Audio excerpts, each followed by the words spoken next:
Talking Grit, a Detroit Lions podcast. Powered by the Monroe County Reporters. Here are your hosts, Jason Harwood and Jacob Litton. All right, welcome to another episode of Talking Grit. I'm Jason Harwood. With me is my friend, colleague, and fellow person who's crying right now, Jacob Litton. How are you doing today, Jacob?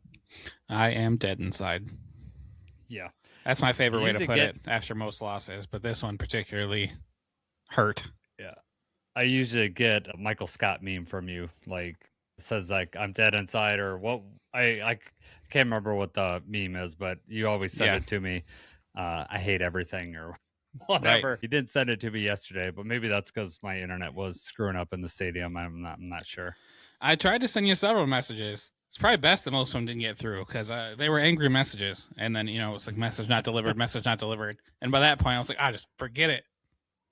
Yeah, sorry about that, dude. I got, I did get some of your messages, and we'll talk about those later on.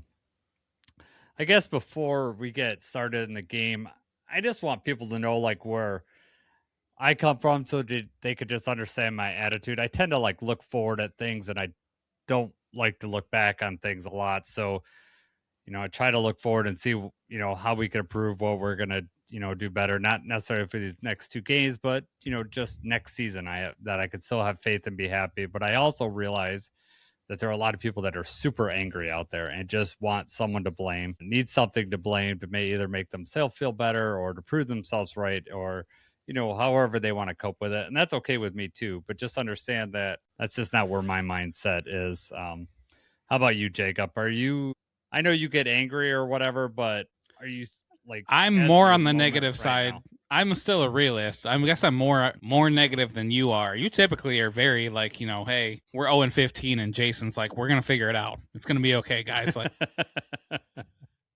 I'm not quite to that level, but all season, every loss, it's like the sky's not falling down. And we've heard from the beginning, right? Like from training camp. It's like, hey, we're going to figure it out. Dan Campbell, hey, we're going to figure it out. We've still got time. We're going to get this thing together. We're going to clean it up. And here we are, our season's almost over and it's still not clean. It's still, bad looking. And that's the part that's like, man, they never got it together. And, when the season is over, there'll be a time to reflect and figure out where it went wrong and how we feel about it. But, there's still a very, very small chance that we sneak into the playoffs here. I'm not counting on it based on the way I've seen us play the last couple weeks, but we just need to root for the Packers to lose, and we've got to win our game. So that's what I was going to be hoping for anyway. If we were on life support before Sunday's game, we're still on life support, but someone's hand is on the plug right now, ready to yank that thing. So I don't know if I'm necessarily, I don't think I'm like overly, I think the 0 for 15 and me being positive, maybe overblown there a little bit. Maybe a little, but sometimes it feels like you're too positive about things. I just tend to, like, just in life, I look forward to, like, how can we fix this and how can we move forward? And I can't change the past. So, can you learn from the past? Yes. And I think that's the best way of growing in life, is learning from past mistakes or other people's mistakes. And so you don't, repeat them or create them. But at the same time, like, I still like this team, and I don't feel like dark days are ahead of us. I think that brighter days are going to be here. And honestly, we'll get to it in the offseason talk, but like, a few of these plays during the season go a different way, and we're looking good. And we're in the playoffs, and we can move forward, and who knows what happens in the playoffs. But you're right. You made a great point, Jacob. We kept saying we're going to be okay. We're going to grow. These rookies are going to come in. They're going to do better. Our offensive line's going to get better, or we're going to get Kirby back, or, all these things that we were hoped that would happen just never came to fruition. This team just never gelled. And for whatever reason, like, Dan Campbell a lot of the coaches kept saying, we're just not executing all 11 at the same time. And it just never gelled. And one thing that'll be very apparent is that next year is going to be a very different team. We have a lot of free agents. There's there's going to be a lot of moving parts. Who knows? Frank may be coming back. We don't know. That would be awesome if that happens. But there's just going to be a lot. There's a lot of people that are on the last year of their contracts. Some of those guys might be back, but I think a lot of them won't be back, and we'll be filling in with new faces, and it'll be a new team. So we'll see how it goes. It could be better, it could be worse, frankly. But with Dan Campbell and Brad Holmes, I still have faith that they're going to be good. Are they perfect people? No, they're not. And there's plenty of people that are very, very mad and blame them for a lot of these things. I tend to think no one's perfect, but it's a lot easier to get worse than those two as general manager and head coach. Obviously, we're in a better position as a franchise than we've ever been. Mm-hmm. Even to be this disappointed where we're at right now when the winning record is still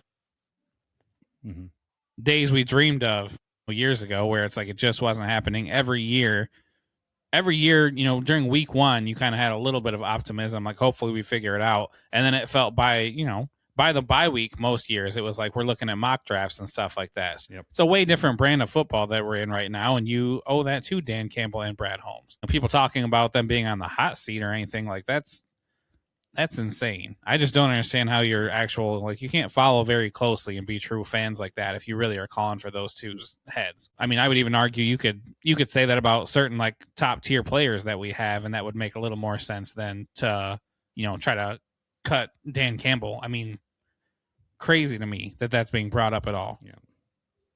Yeah.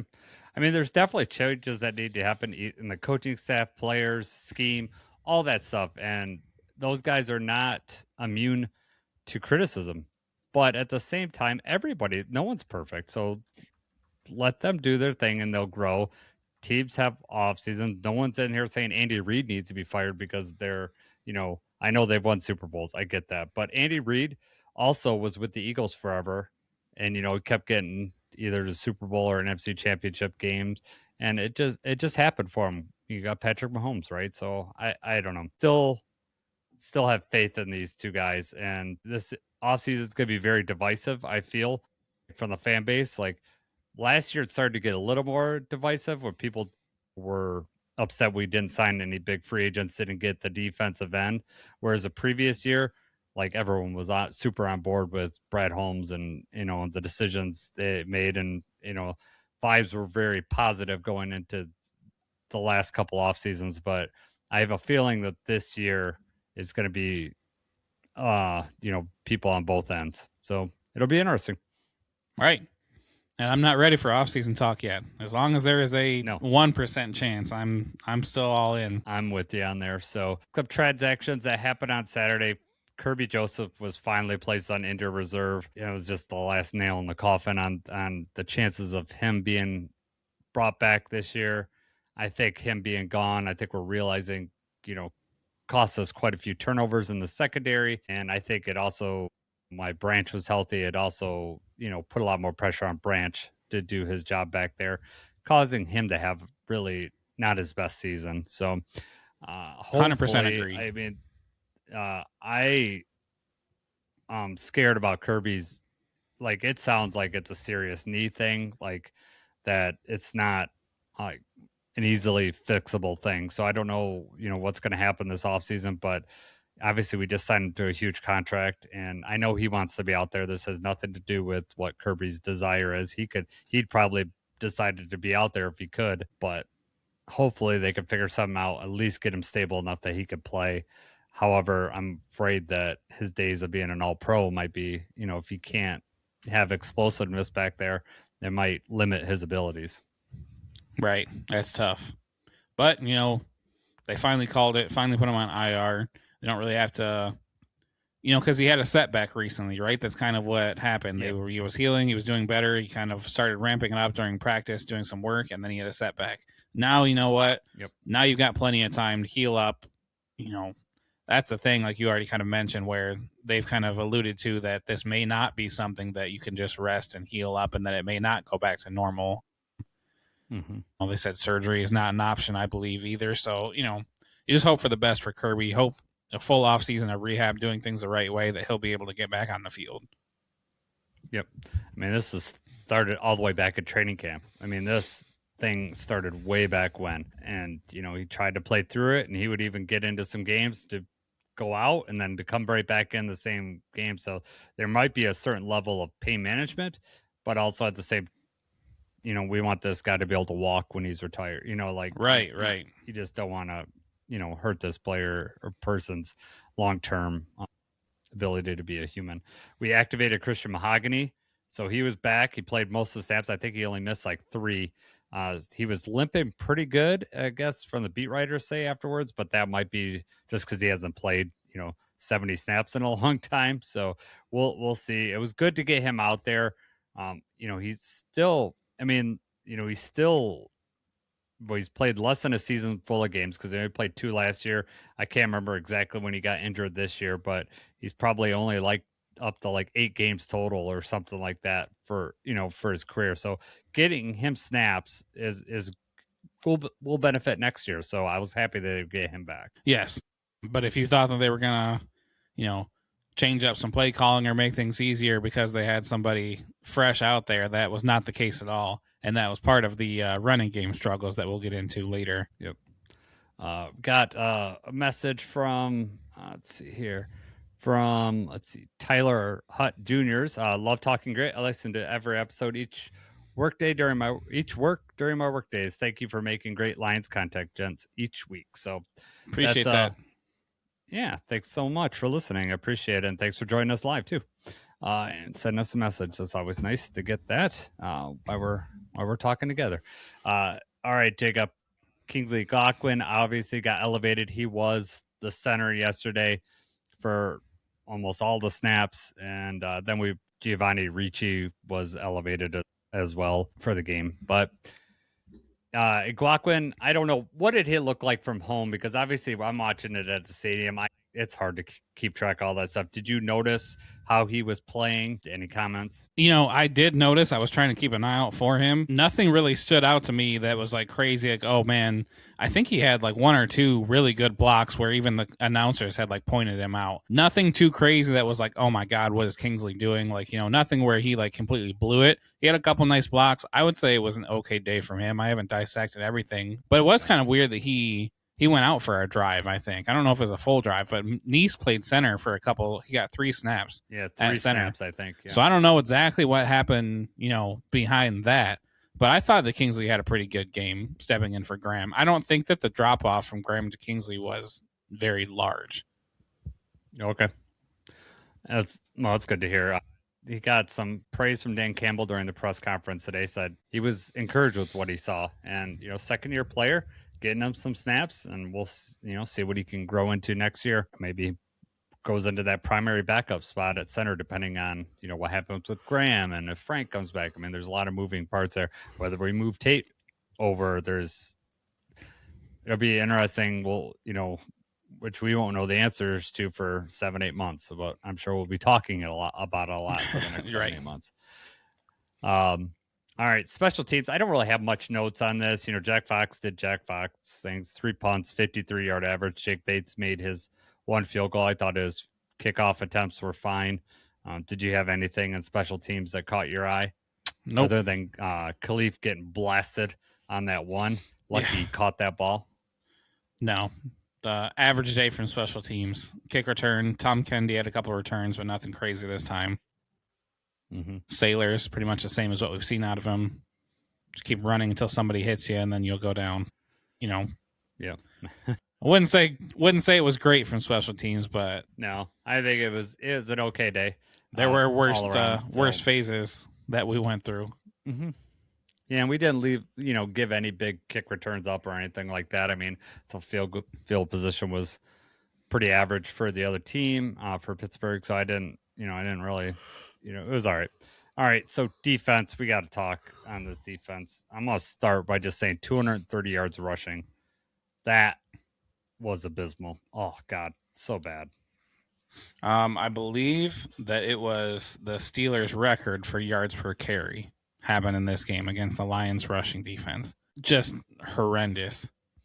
And I don't know if you've had a chance to go back and look at any of them. I don't know if you could tell live, because obviously the state of the game and when they broke off those big runs, but it was just like, it's hard to say who messed up, because and they almost ran into Anzalone's side almost every big play that they had. And Anzalone's crashing in or out. He's not, it doesn't look like he's where he's supposed to be. But that could be by design. Like, he's supposed to be clearing out this blocker for one of the safeties to come up.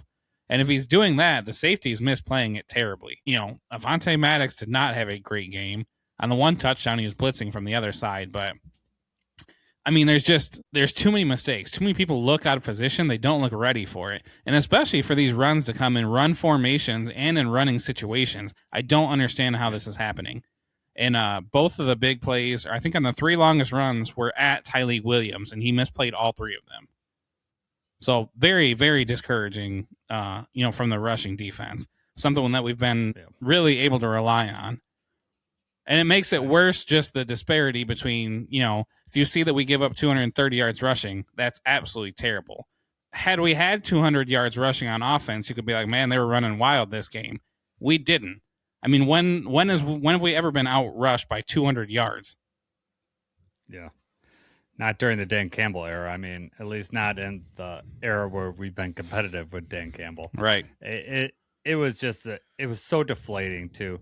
And the holes just from where I was looking at were just massive. Like, and once he got to once he got to the second level, it was over. And I was like, unbelievable.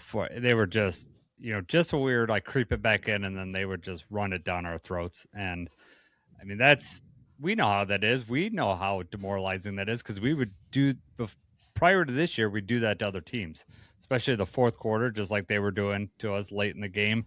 Just like, oh, you think you're going to come back? No, we're just going to just push it down your throats, and there's nothing you could do to stop it. It's the main reason why haven't been great this year, is that we can't do that. Why we haven't been consistent is because we can't do that. And other teams are doing that to us. And as bad as our pass defense has been, if we're leaving up that rushing, it's embarrassing. I don't know how we're doing this. If we're saying, we need to stop a team rushing, and we got all those big bodies up front, and then we're not doing it. And I know that we're bagged up in the back end, but our front seven's pretty healthy, and there's no excuse for that. What I noticed a couple times too is that, Hutch is so far on the outside. When he's rushing, he's pretty far out there, which is fine. I mean, that's what he does. That's how they play it. But if he's going to be that far outside, we can't have Tyleik. I want to say it was Tyleik almost every time, but he can't rush to that same, you're trying to get past your lineman. You're trying to beat your block. You can't beat it to the right side, and you and Hutch are both on the outside corner, and then there's nobody up the middle. I mean, it was just one of those things again, and the linebackers are not crashing in where they're supposed to be. They're not getting there fast enough. So they're getting 4 or 5 yards before they get contact. Yeah. It's wild. I just don't understand it.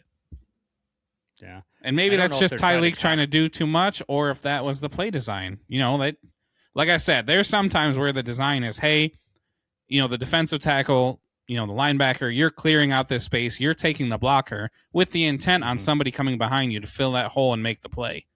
And there's just nobody there. Yep. I know. Yeah, it really is painful to watch when they, like you said, they get 4 or 5 yards before they're even touched. And then, you might make a tackle there, but then all of a sudden it's 2nd and 5. And then teams can do whatever they want with you. They can run, pass. You're not making them one-dimensional. It's painful. But here's the thing: even when we were stopping them on 1st and 2nd down, they were getting it. They were 8 for 16 on 3rd downs. And Jacob, they also did. So the first 2, or the 3rd and 14 was incomplete. A 3rd and 10 was incomplete. But after that, they did a 3rd and 10, a 3rd and 11, and a 3rd and 10. That was on their 5th drive where they scored a touchdown. 3 straight 3rd and 10 longer they get, and then they get the crazy play that happened right before halftime, which that's what I was going to say, is that was all on that same drive. And we've seen this happen before. We finally, up until that point, it was just kind of annoying, right? It still felt like we're going to break this thing open, and we're probably like, we're going to be okay. And then we score the touchdown, Goff to Tisla, and then they get the ball back with less than 2 minutes left. And then you're like, man, we really need to hold them. We keep letting these things go at halftime. We keep letting these teams come back. And then, you know, it's 3rd and 10. We give up a 11-yard catch. Then we stop them, and they had a penalty too. They had the offensive pass interference, so they're back even further. And then 3rd and 11, they get 12 yards. Another 3rd and 10, they get 13 yards. And there is, again, which I'd be interested to see how many times this has happened, too many men on the field on us. I mean, it's happened way too much this year. But regardless, 3rd and 10, they get it again, and then that sets up, hey, you know what? Anzalone's on a running back. Let's just chuck it deep and see what happens. And, you know, Anzalone's not played very well this year either, but that was kind of a crazy catch by Gainwell and be able to get up and score. Just the kind of things that have been happening to us this year, especially in this game. I know. It was right before half. You thinking, okay, you know, the way they were going, I was like, if we hold them for a field goal, then I'm going to be okay with this. I'll live with it. I'm not happy with it, but I'll live with it. But then they score, and not only do they score on some freak play where, you know, he's on the ground, you know, catches it, you know, and of course it's Aaron Rodgers throwing the ball up. So that makes it even, you know, 10 times worse than really what I should feel. And the thing is that, like, in the stadium, you're just like, I don't know what the view was at home, but in this, you're like, oh, incomplete. And then all of a sudden he gets up and starts running and you're like, what? And then they signal a touchdown. And you're like, it just blew my mind. It was unbelievable. Flashback of the Texans game, like that same kind of, like, he was down, right? And then you see the replay. It's like, oh, no, he wasn't down. I knew it was going to be pass interference anyway because Anzalone, he was beat and he was all over him. But I would have gladly taken the pass interference. Well, I think, I don't know. There wasn't much time left at that point, I don't think. I think that they would have just taken a field goal because I think there was like 2 seconds left, right? 11 seconds is when he... 11 seconds? 11 seconds is when he threw the ball. So I think that you're right. They probably would have been maybe somewhere in the realm of between 6 and 8 seconds, something like that. So yes, they might have just kicked it. They still had a timeout left too, though. Okay. Yeah, so they probably would have did one play, quick play, because you know, Tomlin is pretty conservative, though. He might have just taken the points, but either way, it'd have been better than a touchdown. Absolutely. Can't get worse than a touchdown. But it was just, you know, then they, you know, later on they did another 3rd and 10, got a 17-yard pass, and then on the 7th drive, which they got a field goal on 3rd and 9, they get a 7-yard run. And then when have we seen that before? Like the Lions used to do that all the time, and then that sets up a 4th and 2, and then they got that one on that drive where they got a field goal. The 7th drive, they had 3 third downs and 2 4th down conversions on that 7th drive. So, and then we finally stopped them on 3rd and goal from the 7. They had a 2-yard pass, so then they had to do a field goal. So they converted 3 third downs and 2 4th downs. Sorry, excuse me. They converted 1 third down, the 3rd and the 2 other 3rd downs they did convert were 4th downs. So it just so frustrating because you're about to get off the field and it's so deflating. In the stadium, it's really deflating because you're screaming your head off. And then eventually, you know, the decibel levels go down because you're tired of screaming and tired of being disappointed. Right. That just really sucks. Mm-hmm. And on that drive, too, is when we, you know, they threw the touchdown to DK, but they had the offensive pass interference because that was that huge tight end, Washington, smoked DJ Reed. Did you see that? You see the replay in the stadium where? Oh yeah, I saw it. You could see it live happening, but man, wasn't even trying to be smooth or hide or pick or like whatever. He's like, no, I'm just, you know, I'm gonna blast you and hope that the best. Hope they don't call it. Hope for the best. Yeah, I think that, you know, I'm sure both teams came in the way the refs called offensive pass interference of that game. It feels like both teams told the refs, watch out for these pick plays, and that was the most offensive pass interference I've ever seen in a football game in my life. Right. They don't ever call that, and they were not afraid to be throwing those flags, especially on our last offensive drive. Yeah, that drive was just all penalties all the way down the field, and then backwards, and then forwards. Yeah, it was all over both ways. It was just like, hey, this is a game-winning drive, and it felt like the NFL. These refs were just like, let's make it about us a little bit. Let's keep this thing interesting. Yeah. Well, the last conference at the end was stupid too. You know, when they talk about the refs making themselves like They threw the offensive pass interference. Why did they have to discuss all that crap and drag that out forever? Like as soon as if it's offensive pass interference, the game's over. That's all they had to say. Game's over. Offensive pass interference. I don't know what, unless they were talking with New York and like trying to figure out the actual rule, and maybe that's what it, to find out. Did they say anything on the broadcast? Like the refs say anything? Not on the broadcast. I saw the pool report. Like I saw afterward where they had said, like, they had to talk about whether it was going to be ruled a touchdown or not. Regardless, like you just said, regardless, it was they agreed, or, we're calling offensive pass interference. So that part was already going to be over with. It was going to be null. But they still had to make that ruling on the field of whether that was going to be a touchdown or not before they overturned it. And I guess 1 was Amon-Ra short of the goal line. 2, was it a fumble or was it a pitch? And then 3, did Goff make it in the end zone? Like, that's all the discussion that they were having. Just, like you said, it was already like, hey, you know what? This doesn't count, but we have to rule whether it's a touchdown or not. And then for him to, like, add a little bit of spice to it when he was like, it is a touchdown. And you can hear the, the crowd cheering. I can't imagine what that was like for you, because for me, it's like, what the hell is going on? You.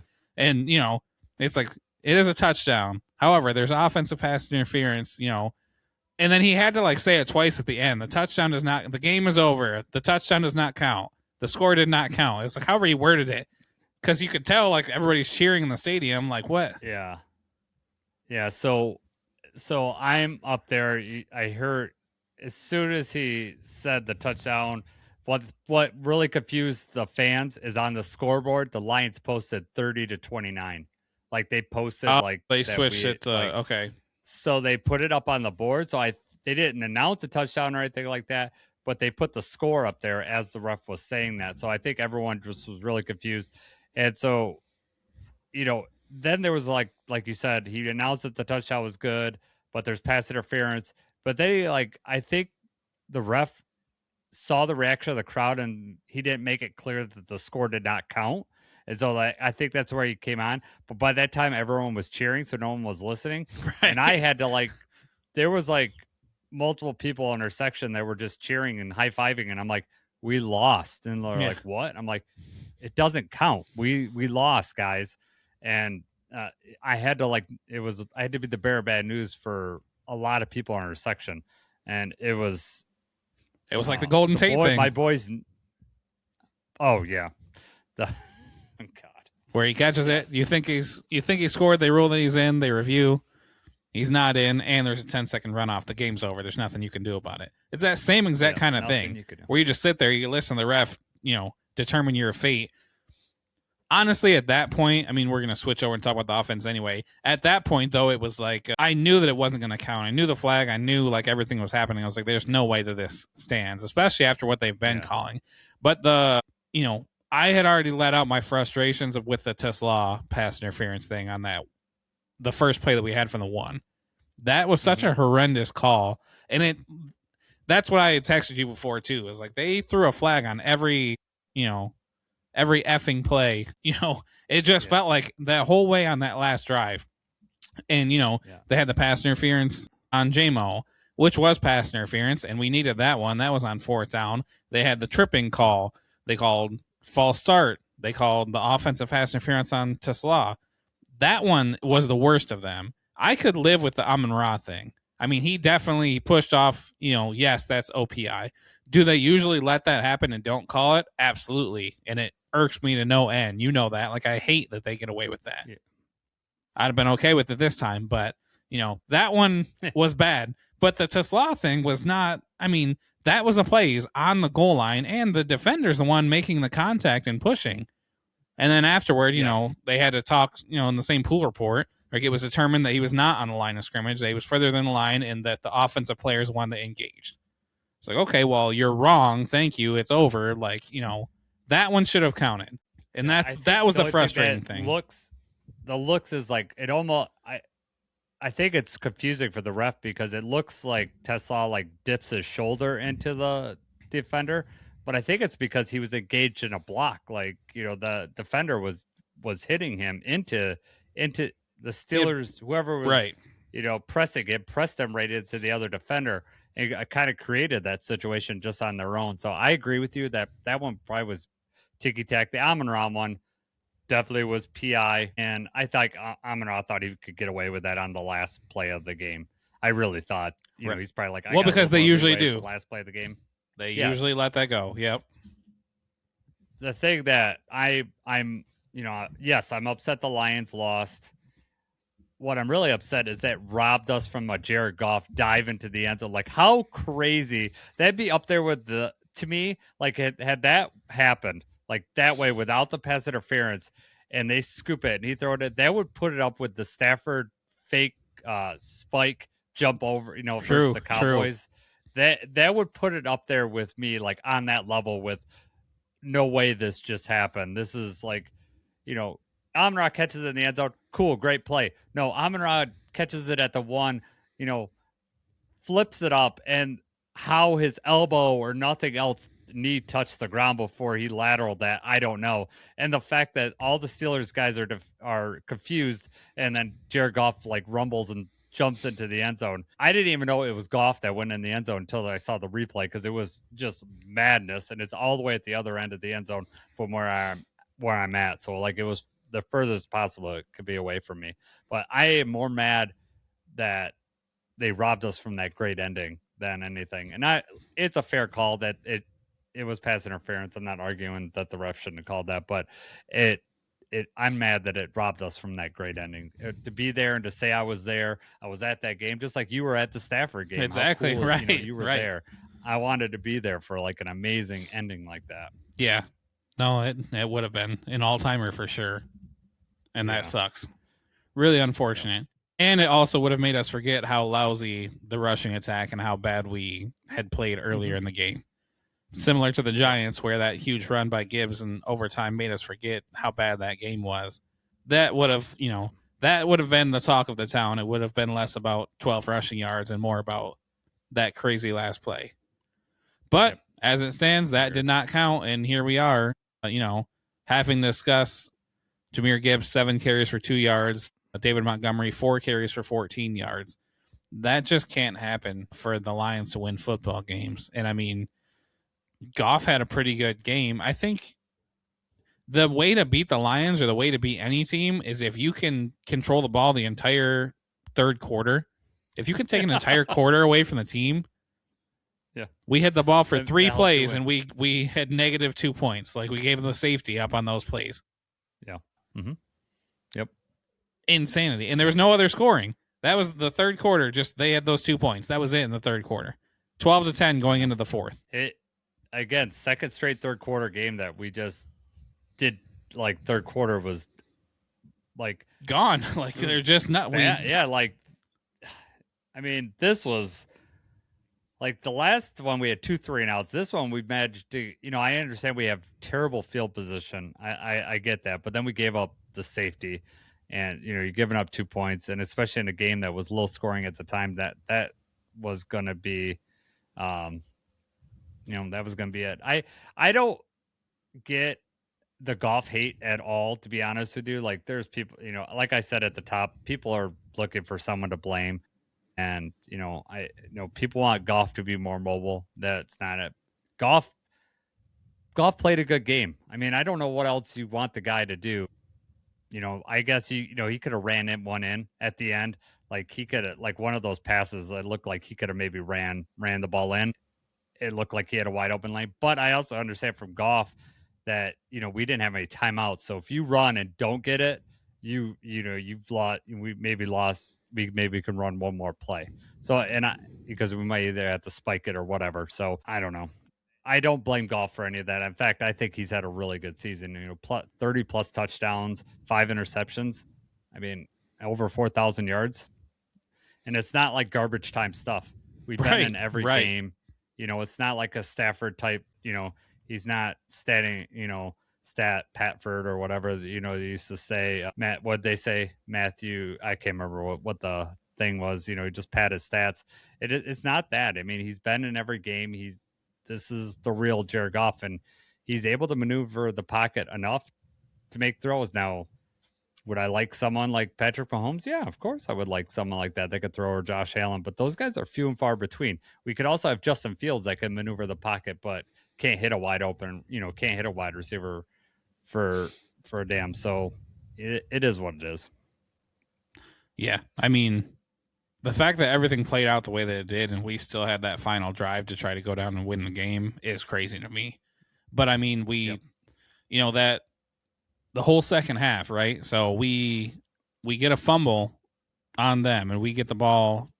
Start with it at we start with it at the 3-yard line. Incomplete pass, catch by Gibbs. Then we get the safety. So then they go on another long drive. The whole rest of the third quarter, we get the ball back. Incomplete pass, false start. So then it's 2nd and 15. So then we've already kind of if we were going to run, we'd have to run it right there. And we decide to throw incomplete pass. That's the other 3 and out. And then we've got to punt it again. And then they had that huge rushing touchdown. And at that point, now it's 22-10. And now it's fourth quarter. Now you do have to primarily throw the ball. So that's why the rushing game was not really happening. It just, the opportunity never came up. It did in the first quarter, and they were shutting it down, or the first half, and they were shutting it down in the first half. We were not having much space. I mean, the offensive line was not holding up against this defensive line. In a lot of these pull plays, the guards were not getting over there quick enough. It was way too easy for them, to crash down on these runs. If you're going to run that play, you're relying on your guard to be able to get out there and beat that edge. I don't have it in front of me right now, and obviously I'm sure it worked a couple of times, but the glaring ones are the ones where it didn't work, and all of a sudden, Gibbs -4 yards. I think Demo had another one that was negative. Demo had one nice run. Gibbs up the middle, -3 yards. That it just kept happening. That's what we do, though. We're not going to change up our scheme. We're not going to call it any differently. I know Mahogany's playing on a hobbled leg. You had a new center back there. It just didn't work out. Both for opportunity and execution, in my opinion. When we had the chance, we weren't executing, and then the chance was taken away from us. Yeah, I would say that, obviously the defense is really, I don't say to blame, but, it's the reason why we're in the position we are with our record, especially as of late. However, I will say that the offense could help them a little bit by getting some first downs in those that third quarter. If we get out of there, we reduce, change the field position a little bit, you give them a little bit rest, because you just said it. They had that long drive, get all the way down into the red zone. They fumble it, right? When we get it for 3 plays, and then they get it again, and then they have a really long drive again. Let's see how many drives. Well, that one wasn't the long. So our drive was 51 seconds. Then they have a drive that's 9 minutes and 44, and they scored a field goal. Then our next drive is 33 seconds. And then their next drive is only 2 minutes, but that was the long rushing touchdown. And you're right, that probably was everybody's gassed. Right. Yeah, that's what I'm saying. They held it for 9 plays for 65 yards, then they fumble. Then we have it 3 plays, -3 yards. We hold it for 51 seconds. Then they get it for 17 plays, 64 yards. So, at that point in the second half, they've run it 26 plays to our 3 at that point. And then we run it for 3 more plays. You just went over, and then, yes, they 4 plays touchdown, but, maybe they're not gassed and they don't give up a 45-yard run because, you're just winded. So the offense is doing enough to win these games, but at a certain point, it would be really helpful to the defense to give them a little bit of rest as opposed to a 3 and out down there. But question for you. So I'm going to go back to Monty. I don't know if you looked at the snap counts. Have you looked over them at all? Mm-mm. How many snaps do you think Monty got in the game? How many total offensive snaps we have? 74, 75? 74. 74 is total. 20. 13 snaps. Okay. 13 snaps the whole game. That's what they keep doing to him. They keep doing that to Monty every single week. And Monty's the one that had the 17-yard run. He had patience behind the line. He waited for his time, and he broke one out. Yep. Yeah, Gibbs had 64. Now, my feeling is that since Laporta's out, they're looking for weapons that they can get out in the pass game a little bit more. And it seems like ever since Laporta's out, Gibbs, it's got even more out of whack. It's been definitely heavy Gibbs this whole season, more so than previous years. Although since Laporta's went out, I I don't have the exact numbers, but I could tell you that percentage is higher since Laporta's out. And I get it. You want to have another pass catcher out there. But if you want to live on the run game, like you said, Monty's was the patient one and was able to get some yardage. I don't get it. We've been saying this every week, though. I don't understand. I'm not saying I mean, we give. Yeah, I know. Sorry, go ahead. I don't understand what. I don't understand, and it's going to be interesting what we do in the offseason with Monty. If we're going to cut him out this much, then the last thing I want to see him is go back to Chicago and I have to face him because I know he'd, I don't want to think about that. They don't need him. DeAndre Swift is the something. leading Pro Bowl running back for the NFC. Remember? Yeah. Yeah, I know. You told me that. It was like kicking me while I was down. But no, I know J-Mo had a pretty good game. Amon-Ra had another key drop, during the game, which I'm hoping that gets cleaned up next year. I'm hoping that's just I feel like he had somebody right, like they had a hand on it though, or like we're right on him. Yeah. I don't think it was like the other drops that he's had. Wasn't quite as bad. No, I get you. We'll comment here real quick from one of our listeners, WMW2 listens quite a bit. It says, have Goff throw 35 plus passes. That's not good for the Lions. And I agree with that. But I don't think it's necessarily because of Goff. It's because that means we're not running the ball well. We are 1-5 this year when Goff throws 35 plus. 1 win, 5 losses. Do you have a guess when that 1 win was? Bears? That was the Giants game that went into overtime. Yeah, that makes sense. Yeah, I don't blame that on Goff though. That just means that we're not running the ball. That's what that means. And we don't. People want to get it confused and be like, all you have to do to stop Goff is stop the run game. This isn't a great example of Goff being able to still be good offensively even without the run game. He still did a good job. Got sacked 3 times, didn't turn the ball over, goes 300 plus yards, 3 touchdowns. I could live with that, man. I mean, that's still a high passer rating. Yeah. It is what it is. I mean, a lot of that stuff comes from Rams people, and you'll see that because they're very bitter about his time there. And the thing was like when Gurley wasn't good, then all of a sudden Goff went bad. Well, Goff's a different player now. And yes, if you have a good running game, is Goff going to be better? Yes, but any quarterback is going to be better with a good run game.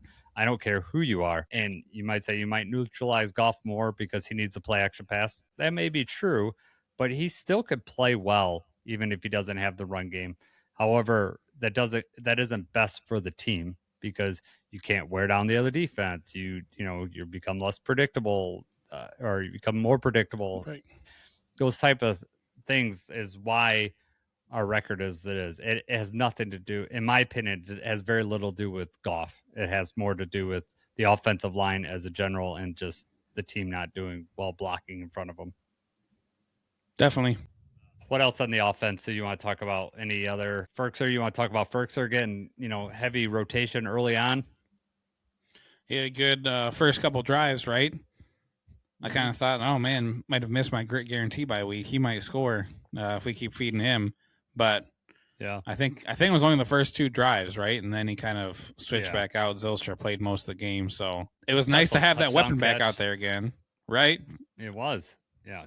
Tesla's touchdown catch, that was in my end zone, the one he caught, and I could not believe he caught that.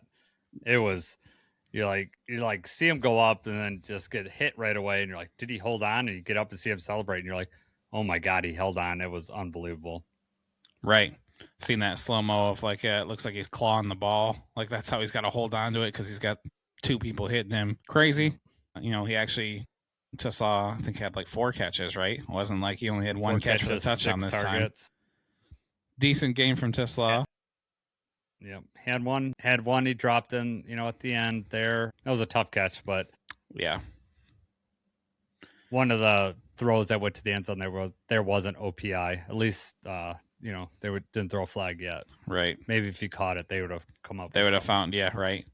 Khalif Raymond, 4 catches, 62 yards and a touchdown. Mm-hmm. And that was nice, just kind of a crossing route, hit him over the middle, and he was too fast, got down over there. Yeah. That was nice. And that was a big moment too. That was thank God, man. Yeah. We just needed that so bad. Yeah. That was another thing. The crossing route. They for a while there, they stopped doing the crossing routes. Those are what this team is built on, and they just got away from it. And then all of a sudden, the offense went stagnant, and then they go back to it, and they're scoring touchdowns. Yeah, it was nice to see Raymond get in there. I mean, this could be Raymond's last home game. That might be it. I hope not. Glad but to see Tesla. You're right. Yeah. I'm curious what they're gonna do. Tesla definitely outsnapped him in the 41 snaps to Raymond's 19 snaps. So they're setting it up for Tesla. That doesn't mean that Raymond doesn't have value still in the punt return, kick return game. Somebody that knows the offense and somebody that can come in injuries or just different situations like that. I mean, that's a good person to have on the team, especially, Khalif Raymond is not going to cost you $15 million a year. No. Right now, Khalif's average $4 million a year. $4 million a year. I think you'd have to get him at a lower rate than that, and that may be the question, where does he take that or does he try to go elsewhere? Yep. Well, it's whether someone wants to sign him for the kick return game. I mean, for pass catcher, he is what he is, but he is an all-pro kick returner. Maybe not this year, but he has that in his pedigree. So he is getting older, so we'll see. That'll be interesting offseason talk. Tesla, it was good to see him get 6 targets. I was happy to see them to start trust him. And also I was happy to see, like we talked about Goff went away from just J-Mo and Amon-Ra. A lot of other people were touching the ball, which for the offense as a general, that's good.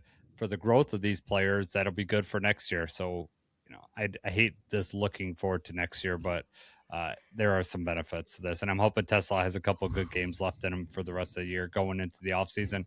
And then he's, you start seeing him at training camp and he's like, oh, Tesla looks like a different player. He can run a lot more of the routes. He's ready. That's what I'm hoping to hear. Definitely. That's what we need. Yep.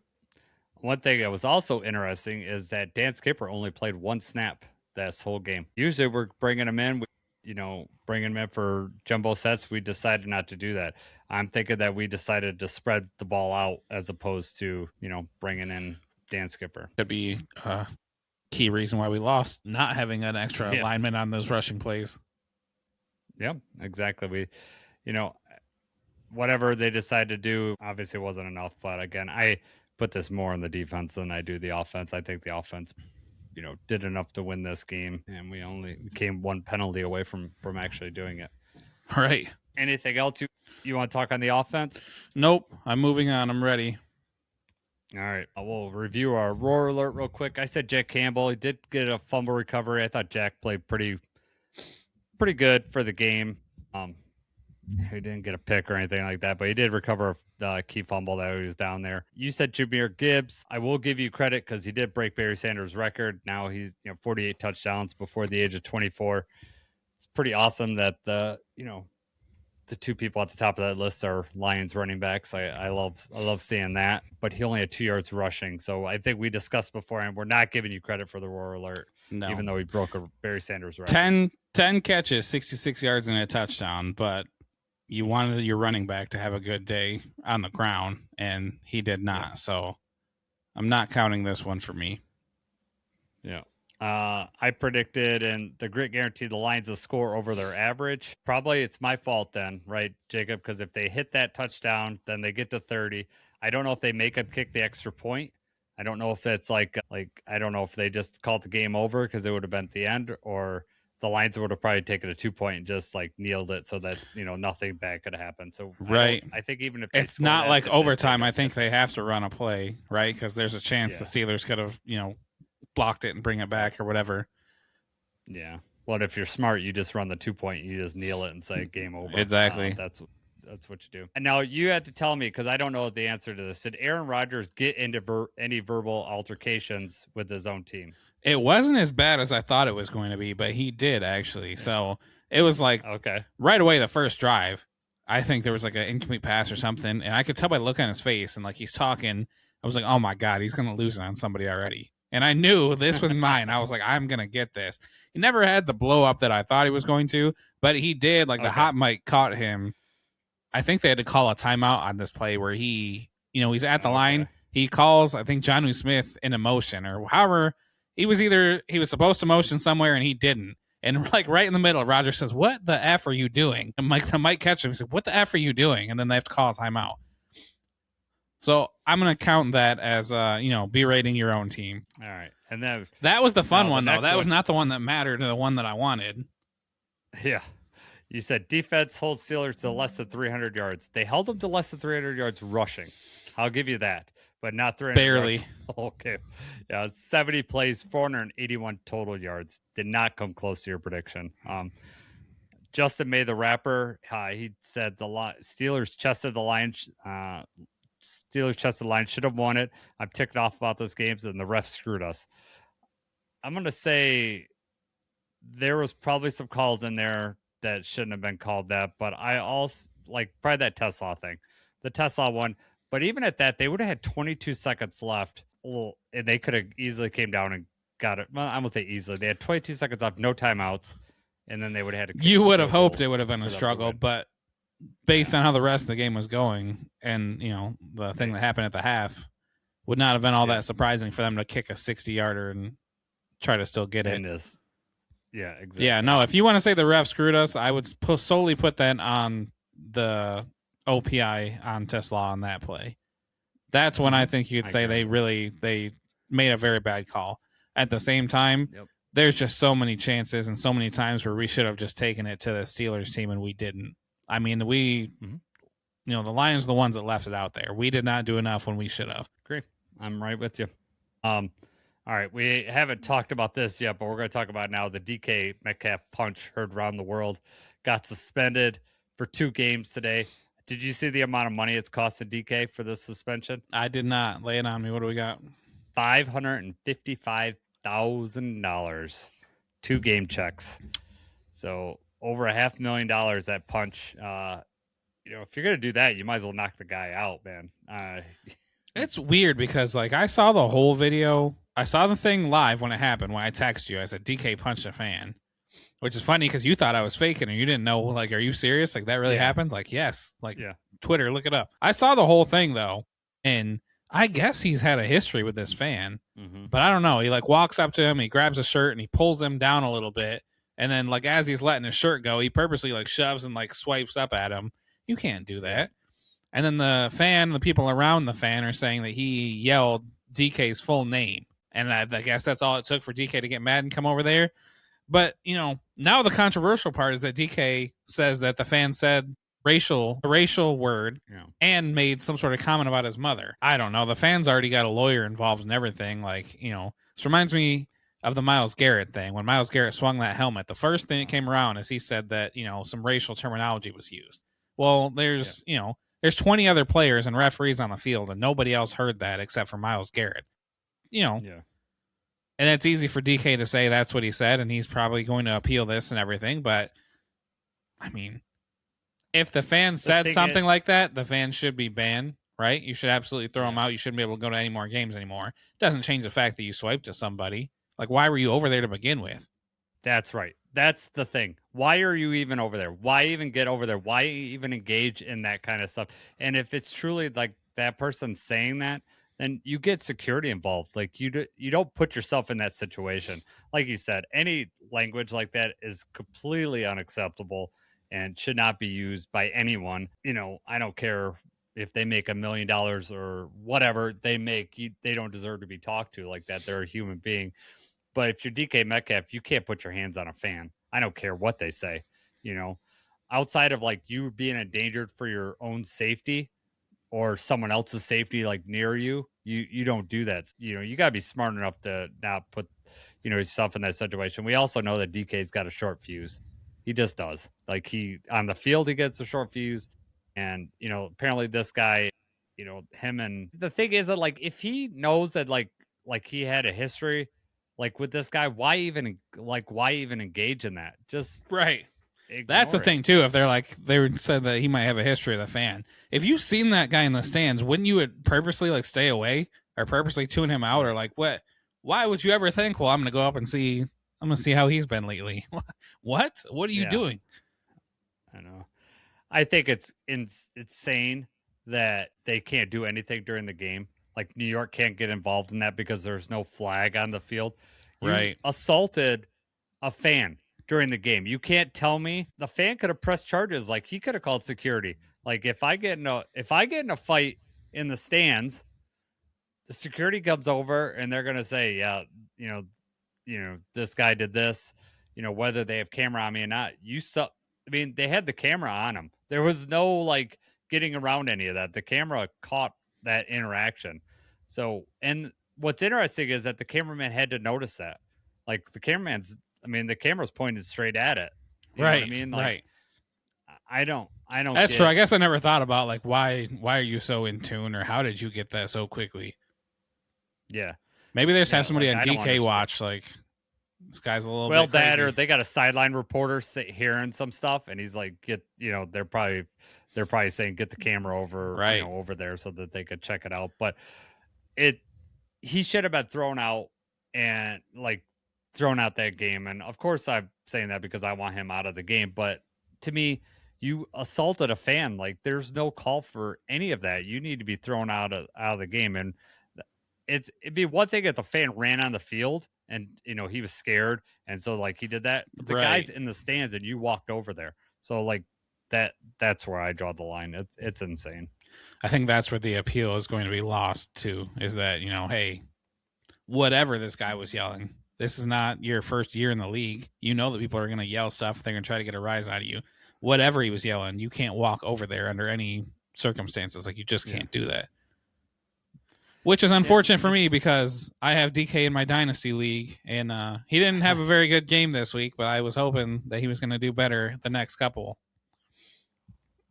Not going to happen. All right, the other thing, someone cool was at the game. I don't know if they put it on the TV or not. I know they put it on Twitter, but Tarek Skubal was at the game. I don't know if you knew that or not. I saw him at the Pistons. I did not see... If they did show him, like in the broadcast, I missed it. I was at Christmas with my parents, my brother and sister and everything, so. Okay. Yeah, so he was there. Sarah, so they posted on Twitter, and then Sarah obviously got the binoculars out. She's like, he's signing autographs right in front of the DJ booth. Like, Sarah's the best at this binocular. She knows. She's really good, right? Where he's at. She is. She can find anybody in that stadium. She can. Eminem was at the game again, which is cool. And so Jacob, they got this cool new thing that they're doing. I have not had this email to me before from the Lions, but it's called Fan Cam, and I've never had this before. But you click on it, and then you put where your seats are. Like I found the boys and I and my wife in the stands. So then you click on, you like basically snap a picture, and then once you do that, it just takes a picture it shows you a picture they must have taken a picture every 15 minutes during the game. So I could see myself in those seats every 15 minutes.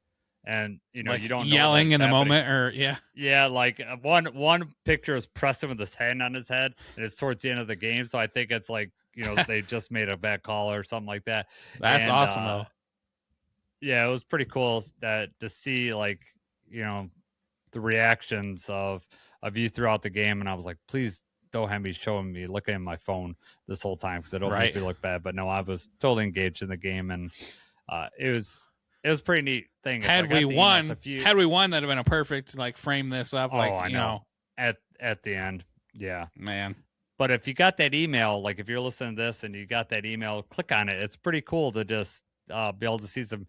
They're fully candid photos of you throughout the game. So I like that. I told Sarah about it, but I haven't showed her yet. So I'll show her after we get done recording tonight. But that's awesome. It was technology. Cool. Yeah, it was amazing. And it was amazing how like clearly you could see us. Like it's not like okay, but it's very clearly that you could see us. And it's obvious that it's you guys. It's not like far enough away where you're like, Yeah, you're not squinting your eyes to see you. It's pretty clear. So I don't know where the camera's at, but it's every seat in the house that you can get. Right. That's awesome. Cool. Yeah, it's really cool. So I check that out. If you're listening and you got it catches you crying after the game. Oh my God. Yeah, I could have You're caught throwing your hat down in the stands. Saying throwing an F-bomb or, sticking my Right. finger up. Didn't do any of that. And then in the game, I got my kids next to me, but there were plenty people. The guy behind me, like, you've ever heard, I know you're better because you and I both know sports so well, that you hear like just people that don't know what they're talking about Yeah. behind you. Right. And And are very loud you about want to it. say something. Yeah. Like he's talking about Malik Willis, like with the Packers, like, yeah, he used to be on our team. And I'm like, no, Right. Malik Willis was never on our team. There was people that wanted him on our team. There was people that wanted us to draft him. But it was like, I kept hearing him say that. And then towards the end of the game, he's like, oh, let's about time for our first third and out. I'm like, no, we had 2 3 and outs earlier in the game. Like, it's so hard for me to not like turn around and say something, but it's not my place. And it is what it is. Those are the same people that argue on Twitter too. It's like you had all the fact checking available, like everything was available to you before you made this post, and you still did this. Exactly. Yeah, no. And then when you call them on it, then they change it to a totally different thing, and they change Or their just argument, delete everything, and or they yeah, or they just like say, start calling you names. Yep, that's a good defense mechanism. Get ready because it's hot on Twitter right now, and it's going to be hot for a while because people are peeved about everything. Yeah, I've been laying low. I don't need any more negativity. Yeah, I've kind of pick and choose who I'm like looking at, but then you get into the comments sometimes and you see stuff. But like I like Anthony between the numbers. He's probably more positive than I am with his thing. So like but he's like, one thing I like about Anthony is that if you have a discussion with him, like he's able to rationally discuss it with you, and you could come to an understanding. And even if you don't agree, you're not name calling, and you're just like, okay, this is what I believe, and that's what you believe, and that's fine, and whatever. There's no scorekeeping or anything like that. So I like that. And Morgan, if I really want to see some arguing, I just go to Morgan Cannon's Twitter, and he just calling people whatever he wants to call them. He cannot control himself when he sees an idiot online. No. Well, if he sees an idiot, most of the time these people are getting a rise out of him on purpose. Yep. My favorite is when he brings out the Marine Corps certificate when they start calling him a pansy or something like that. Like he's he's got like the ultimate. He's just got that in his favorites. He's like, oh nope, here we go. Get ready to feel stupid now. Yeah, exactly. No, we got to get Morgan back on here. It'll be off season soon enough. We'll have time to get that. Right. He does like talk to him in a minute. He's been doing more with Pride of Detroit, so he's been pretty busy. But we'll have some time later on, and get the guys some passing time on. We'll have a little more time to do. I think Jacob and I talked about this before. Like we might do 2 shows a week, like shorter shows, like 30, 40-minute shows during the off season. Then where we could have few more guests and stuff on. We'll see how it goes with the off season, but that's kind of what we're thinking of doing. Instead of doing like 1 really long show, maybe 2 shorter shows, just to see. We'll play it by ear, but I think that might be a cool way to go. And we're holding out hope that will be a few months away. Yeah, man. There's we still could pull this out, right? Packers lose 2 and we win 2, but we have not won back-to-back games in quite a long time. So asking us to win 3 in a row was probably a pretty big ask, but I had faith and I had belief, but got shaken a little bit yesterday. That's for sure. I mean, it just sucks to have to rely on other teams, especially like, we need to beat the Vikings. Then we need the Vikings to beat the Packers. I know. It's a hard ask. And especially when the Vikings are going to be, they've been in off-season mode for a little bit now, and everybody's hurt. McCarthy's out. There's no way Brosmer's coming in and leading them past the Packers if they want to get in the playoffs. And I know people want to say about Jordan Love being out, but whether the Malik Willis can run that offense, and they almost seem somewhat more dangerous with Malik Willis in there because of Malik Willis's legs. I don't know if it's because the Bears weren't prepared for that and then he came in, but Malik Willis is not this huge drop off from Jordan Love, at least in my opinion. Yeah, we've talked about that several times. He's not.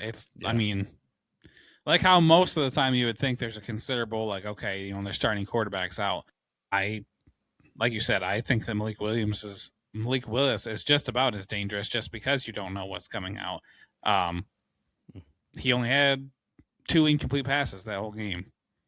And then Malik ended up rushing for how many yards? 44 rushing yards, too. Malik Willis is kind of like if Justin Fields could be more accurate with the ball.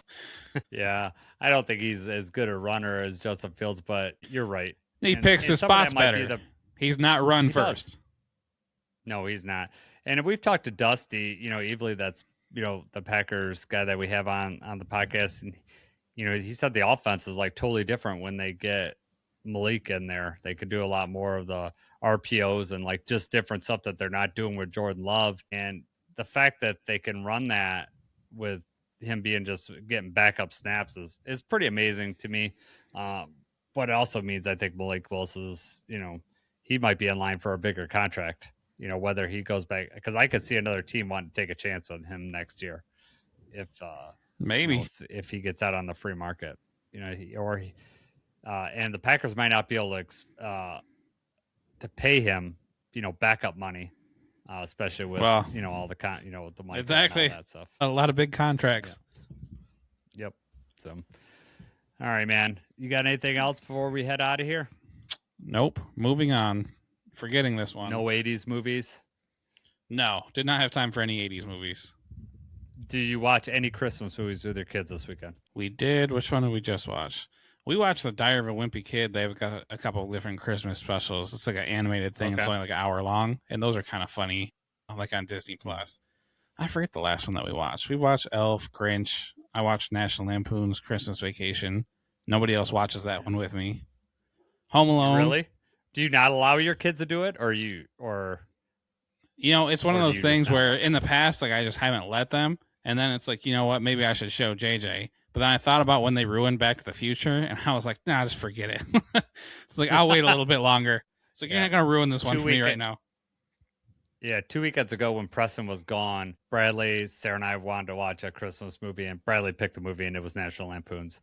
And Bradley likes that movie, and so we watched it, and, there's just so many hilarious. That is my favorite Christmas movie. It is the best one. I actually thought about that, too, is that I think that when you're an adult and you've got kind of like the nostalgia and a little bit different, obviously it's 80s. So, not that I was alive during that time, but I still remember what those things were like and everything like that. And for, there's a couple little funny things that happen. I just don't know if they're going to appreciate it. So that helps to hear that Bradley actually liked that movie. Bradley really likes it. And so Saturday, we decided to watch a Christmas movie.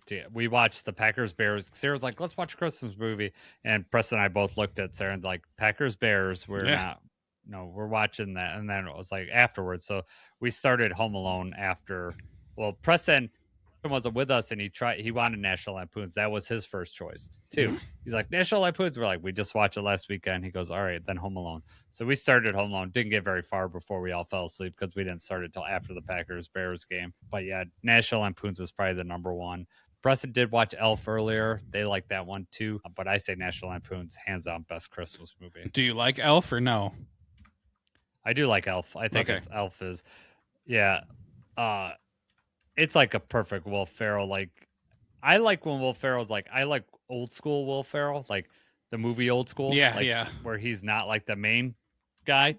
I think he's funnier. Like, we're going streaking. Like, little bits. Going streaking straight through the quad gymnasium. I think KFC's still open.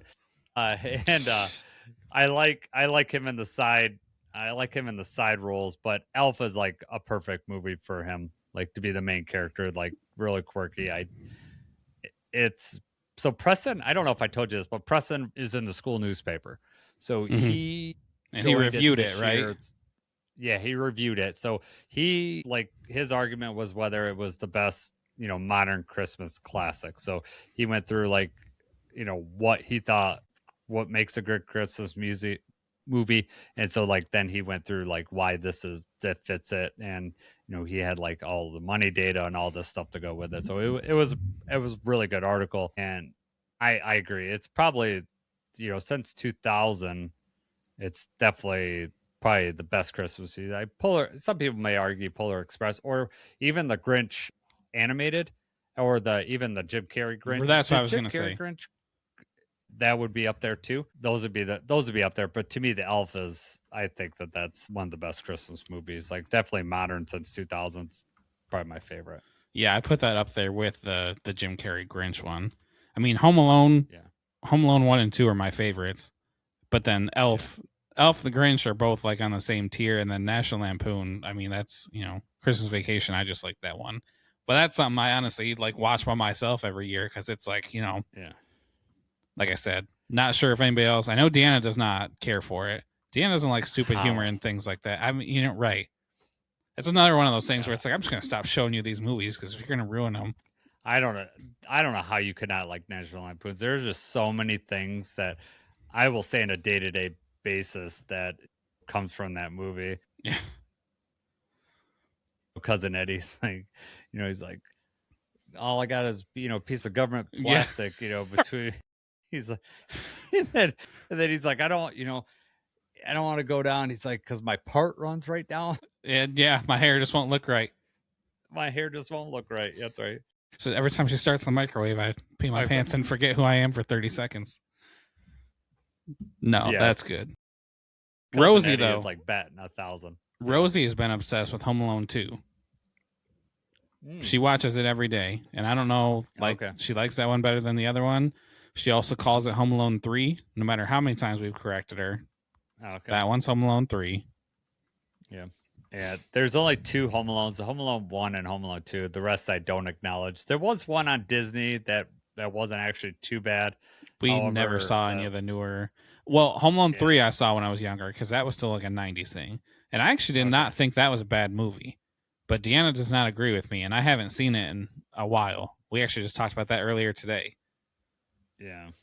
The boys, Preston watched all of them at one point because, after they see the first one, they're like, they want to see all of them. But I just don't acknowledge the rest of them. They have to have Macaulay Culkin in there. Yeah. Which is, Home Alone 2 is essentially Home Alone 1. Like, it's almost beat for beat the same story. The cool part is the Tim Curry, character. Yeah, right. The bellhop, or not the bellhop, but, the guy that runs the hotel. I like Rob Schneider as the bellhop. That addition. Yeah, Rob Schneider gets the gum. Yeah, as a tip. That's. And then he's like, "No, really that's okay, sir. I've still got some left." And then he's got the pocket full of hundreds. He's like, "Oh, okay then." Hundreds. Yeah, that's hilarious. He's like, "Wait." Yeah, they did the Angel with Filthy Souls. Basically they brought that back. Yep, and they made it better. They made it again, the same kind of thing, but. He's like, you've been smooching everybody. And he's like going through the names. He says, Cliff, and that's the security guard. Did you have a talk boy? Do you know what, the tape recorder thing? So I was probably like 12 when that came out. And my youngest brother would have been like 8 that I lived with. And he got a talk boy for Christmas. So we had that thing. It's essentially a Walkman with a little thing that was like a microphone, but I don't think it essentially did anything. It wasn't any better than any other. Did the movie come out like how far before Christmas? Was it far enough that he got it because of that movie? Probably. I'm sure it was like one of those things that they marketed that right. I know whether. Yeah, I'm sure that was put into the script to sell the sell. Yeah, right. And they made sure they made a bunch of them. Like, oh, this is gonna hit. It's gonna be big. Yeah, it came out in November of '92. Yep, that's right. Right before Christmas. They really were marketing that stuff. But we got a line. Our Lions fan 4399 said, did not like the message that came from the refs. The game's such lies, and yeah, they could have communicated the better at the end of that game to not give so many people hope. Yeah, but they did it on purpose. They did. It did. Got to make it about the refs, unfortunately. All right. So Home Alone. So what's better for you, Home Alone 1 or Home Alone 2?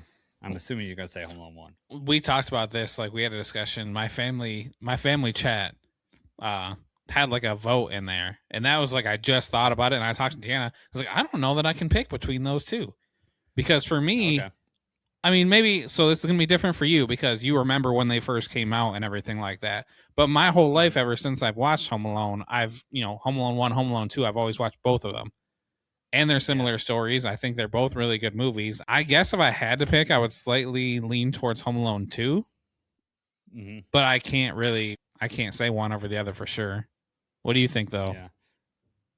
I think Home Alone 1 just is probably because I saw it first and it just saw it come out. And Home Alone 2 is basically just repeating a lot of the same beats.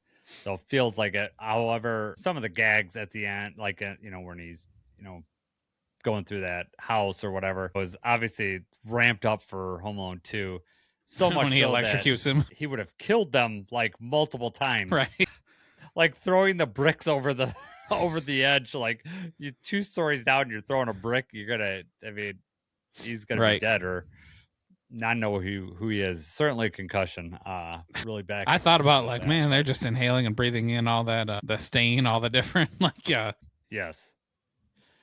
The one thing that I know makes me twinge, and this is in Home Alone 1 that's not in 2, is when he steps on the nail with the tar as he's walking up the stairs. And then also the bulbs. Like, I get the heebie-jeebies when I think about like that. Like, like you just feel like, oh, God, that's got to be so painful. And I think 2 didn't necessarily have that just because everything was so outrageous that, I dump my head in kerosene and on fire. Yeah. Whatever else they did. But it is a fun movie to watch, and I do like it. It's just a little more ramped up. That's probably, and like I said, Home Alone 1. Now, my younger brother, say when I was talking earlier, had blonde hair. It looked really a lot like Macaulay Culkin, so much that they had like a contest that we entered him in. There was a Macaulay Culkin like lookalike contest, and he looked just like, he had his haircut just like him. Really blonde hair at the time, and yeah, it was uncanny. They were very close in age too. Wow. He didn't win, I'm guessing. I don't think so. Was this something where you had to send in a picture, like some sort of sweepstakes? Yeah, I'm sure it was like a Polaroid back then. Like, and that was like late 80s. Probably it was probably Home Alone 1 time, so it was probably like late 80s. Or would that come out 90? That might come out 90. I think Home Alone 1 came out in 90. Because then 2 was 92. Yeah. Yep. So it was probably right around. It was probably right after that. Then I don't know why it took so long to write Home Alone 2. They basically rewrote Home Alone 1 and just they could have shot that right away. Right. Well, the problem is that they probably had to figure out, how do we make this different but the same? Like, how do we make it really close, but you can't be, they can't come back to the house. They can't do that again. What do we do? And they nailed it. Yeah. Well, how can we make it so that these are really, really terrible parents that leave their kid, in the airport? 1, they don't even get to the airport. 2, they just, and then the airline people are like, just find your dad. Just, oh, he's on the plane. Okay, goodbye. Like, right. Well, see, that's what I was saying in the time. Right. In that time, like, was that just that lax? Were they just like, well, you know what? Yep, he's on. There's his dad. We're going.